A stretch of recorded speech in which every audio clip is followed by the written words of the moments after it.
जी viewers, अस्सलाम वालेकुम। Doctor Huma Chishti अपने चैनल होमियो डॉक्टर हुमा पे आप सबको वेलकम कहती हूँ। आज का टॉपिक कुछ चेंज टॉपिक है। मैं आज बात करूँगी पीपीडी के हवाले से, जिसे पोस्टपार्टम डिप्रेशन कहा जाता है।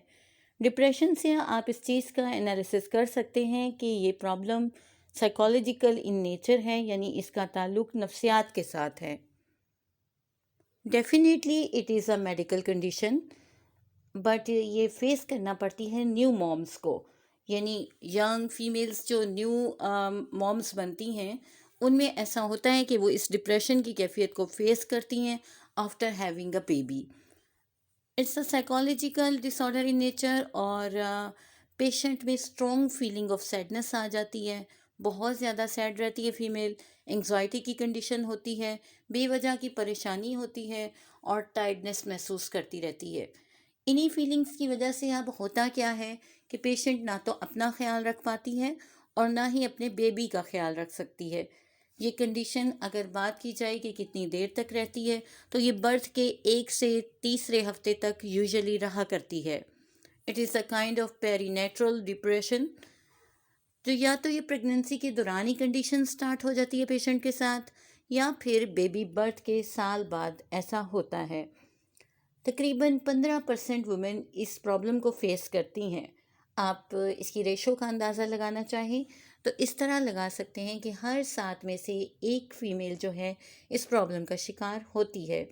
अब हम बात कर लेते हैं इसके साइन एंड सिम्टम के हवाले से कि कैसे आप इसको असेस कर सकते हैं। चेंज इन फीलिंग्स आ जाएगा। पेशेंट आपके पास आएगी, वो बताएगी वो डिप्रेस रहती है, या उसके साथ जो रिलेटिव लोग होंगे वो बताएंगे। ठीक है, कि फीलिंग ऑफ शेम देखेंगे आप उसके अंदर, उसको एहसास नदामत रहेगा, एक फेलियर की कंडीशन महसूस होगी, एक खौफ की कैफियत होगी, पैनिक कंडीशन महसूस करेगी पेशेंट, और मूड स्विंग्स होंगे, उसका मूड बहुत ज़्यादा तेज़ी से बदलेगा। ये चीज़ देखेंगे आप। Change in every day life, यानी कि रूटीन जो लाइफ है उसमें वो फोकस नहीं कर पाती, किसी चीज़ में इंटरेस्ट नहीं ले पाती, ये चीज़ें आप देखेंगे।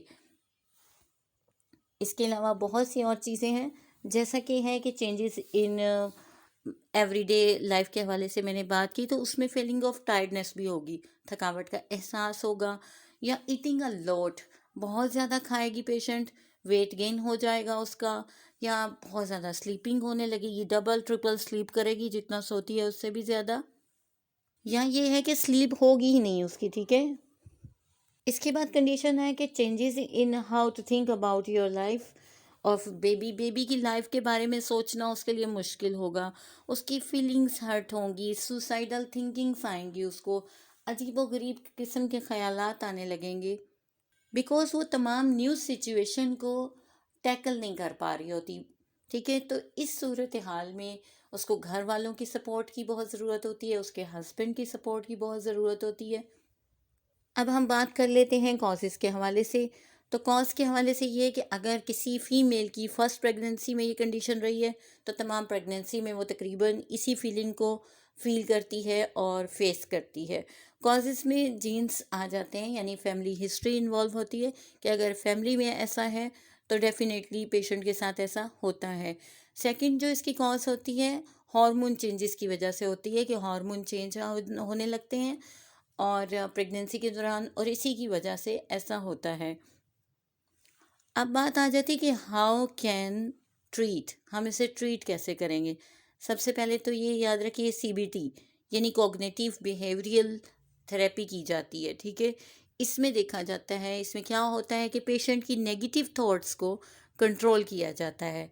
फिर आईपीटी है, इंटरपर्सनल थेरेपी कहा जाता है इसको, और इसमें dealing with the problem of personal life, यानी जो पर्सनल लाइफ है पेशेंट की, उसको आप डील करते हैं, उसकी कंडीशंस और प्रॉब्लम को देखते हैं, सॉल्व आउट करते हैं, उसके साथ कंसल्टेशन देते हैं पेशेंट को, और रिलैक्स करते हैं। ठीक है जी।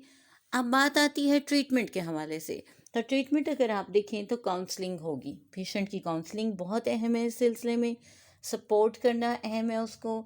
मेडिकेशंस तो अपना काम करती ही करती हैं, वो एलो हो या होमियो हो।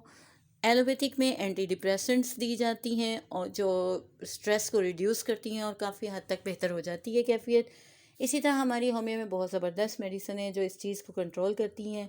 एग्नस कास्टस है और इसके अलावा बहुत सारी और मेडिसिन है जैसे arnica, bellis, sepia, phyto, natrum, puls, phosphorus, calcarea carb, cimicifuga. According to sign and symptom and condition हम इनको यूज़ करवाते हैं और पेशेंट क्योर कर जाता है। बिकॉज़ ये ट्रीटेबल है और इसको ट्रीट किया जा सकता है। इससे पेशेंट रिलीफ हो जाता है और उसकी कंडीशन बेहतर होने लगती है और प्रेगनेंसी पे भी फिर कोई असर नहीं होता। तो जी आज के लिए इतना ही। किसी नेक्स्ट टॉपिक तक के लिए इजाज़त दीजिए। अल्लाह हाफ़िज़।